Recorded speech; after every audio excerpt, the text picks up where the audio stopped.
జయజాంబవ. నేను నరసింహపుల SC reservation పరిరక్షణ సమితి రాష్ట్ర ప్రధాన కార్యదర్శి. మిత్రులారా, ఈరోజు తెలంగాణ రాష్ట్రంలో మందుల సామెల్ అనే ఒక తుంగతుర్తి ఎమ్మెల్యే, ఆయన కన్వర్టెడ్ క్రిస్టియన్ అయినప్పటికీ ఎస్సీ హోదాలో తప్పుడు ధృవీకరణ పత్రాలు ఎన్నికల అఫిడవిట్లో చేర్చి ఆ ఎస్సీ రిజర్వ్ ప్లేస్లో గెలవడం జరిగింది. సరే, అది అట్లా ఉంటే ఈ మధ్యలో టీపీసీసీ ఎస్సీ విభాగానికి సంబంధించి కొవంపల్లి సత్యనారాయణ గారు ఎన్నికైన సందర్భంగా ఆయన వేద పండితులను పిలుచుకొని ఆశీర్వాదం తీసుకున్న సందర్భంలో సందర్భాలను వ్యాఖ్యలు చేసి ఇలా ఒక బ్రాహ్మణ వర్గాన్ని కించపరిచే విధంగా, సంస్కృత భాషను కించపరిచే విధంగా తుంగతుర్తి ఎమ్మెల్యే సామ్యాల్ గారు మాట్లాడడం జరిగింది. ఆయన మాట్లాడినంటే దాని వెనకాల ఒక సందర్భం ఉంది. ఎందుకనంటే మందుల సామ్యాల్ అంటే ఆయన క్రైస్తవ మతాన్ని ప్రాక్టీస్ చేస్తున్నాడు. ఈ తుంగతుర్తిలో ఎవరిని అడిగినా చెప్తారు ఆ విషయాన్ని. దానికి సంబంధించి అనేక రాజకీయ పార్టీలు, ప్రజా సంఘాలు కొన్ని స్పందిస్తున్నాయి, ఇంకా స్పందించాల్సిన అవసరం ఉంది. ఎందుకనంటే భారత రాజ్యాంగం అందరికీ ఒకటే హక్కును కల్పిస్తుంది కాబట్టి. మరి ఇంకొక విషయం ఏంటంటే, ప్రొఫెసర్ కాసిం గారు మందుల సామ్యాల్ గారిని పక్కన కూర్చోబెట్టుకొని మందుల సామ్యాల్ గారికి మద్దతుగా ఆయన మాట్లాడుతున్నాడు. సార్, ప్రొఫెసర్ కాసిం గారు, మీరంటే ఇంత గౌరవం ఉండే, మీరు ఇలా పవిత్రమైన ఉస్మానియా విశ్వవిద్యాలయ వేదికగా మరి దళితుల పిల్లలకి ఏం నింపుతున్నారు? మరి ఇలా ఎస్సీలను తిడితేనేమో ఎస్సీ ఎస్టీ అట్రాసిటీ చట్టం పెడతాము.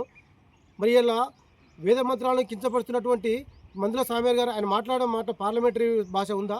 అసలు సభ్య సమాజం తలదించుకునే విధంగా ఉంది. అందుకనే ఇట్లాంటి చదువుకున్న మూర్ఖులు ఉంటారని అంబేద్కర్ గారు ఆ రోజే చెప్పిండ్రు.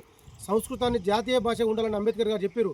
కాబట్టి మీరు అనేక మంది మాదిగలకు అన్యాయం జరిగినప్పుడు, అత్యాచారాలు చేసినప్పుడు, మర్డర్లకు గురైనప్పుడు, ఆలయ ప్రవేశాలకు లేనప్పుడు మీరు ఏ రోజు ప్రెస్ మీట్ పెట్టని కాసిం గారు, మీరు ఇలా మందుల సామ్యాల్ గారు మందుల సామ్యాల్కి మీరు వంతపాడడం తెలియదో ఇది చాలా సిగ్గుచేటు. ఎందుకనంటే మీరు ఒక మేధావి వర్గంలో ఉన్నారు. మేధావి లేకనే మీరు స్పందించాలి. ఈ మాటలు వెనక్కి తీసుకోండి, చర్చ చేయండి. కానీ ఇట్లాంటి మాటలు మాట్లాడదని చెప్పాల్సిన మీరు ఆ విధంగా మాట్లాడకపోవడం సిగ్గుచేటు. కాబట్టి ఇప్పటికైనా మెజారిటీ దళిత సమాజం అంతా కూడా హిందువులుగానే ఉన్నారు. వివక్షను ఎదుర్కొంటున్నారు, వివక్షను తట్టుకుంటున్నారు, పోరాడుతున్నారు. సమాజ నిర్మాణం కోసము, ఆత్మగౌరవం కోసము, ఆలయ ప్రవేశాల కోసము, సమాజం అందరితో కలిసిమెలిసి ఉండడం కోసం కూడా పోరాడుతున్నారు. హిందూ సమాజంతోనే ఉంటారు. కాబట్టి మీరు వాస్తవాలను గమనించండి. అనవసరంగా ఇటువంటి తప్పు చేస్తున్న వాళ్ళని వెనకేసుకొచ్చి దానంతా కూడా మాదిగ సమాజానికి రుద్దాలని చేసే మీ ప్రయత్నం కూడా మంచిది కాదు. ఈ మధ్యలో సీఎం రేవంత్ రెడ్డి గారు ఉస్మానియా యూనివర్సిటీకి వచ్చినప్పుడు మీరు మాట్లాడుతున్న మాటలేంటి? సీఎం రేవంత్ రెడ్డి గారు విద్య అనే అమ్మాయిని ప్రేమిస్తున్నారని మాట్లాడతారా? ఈయన చదువుల తల్లి సరస్వతిగా ఒక రకంగా భావిస్తుంటాము, అలాగే సావిత్రిబాయి పూలను కూడా చదువుల తల్లిగా భావిస్తాము. ఇలా మీరు ఒక విద్య అనే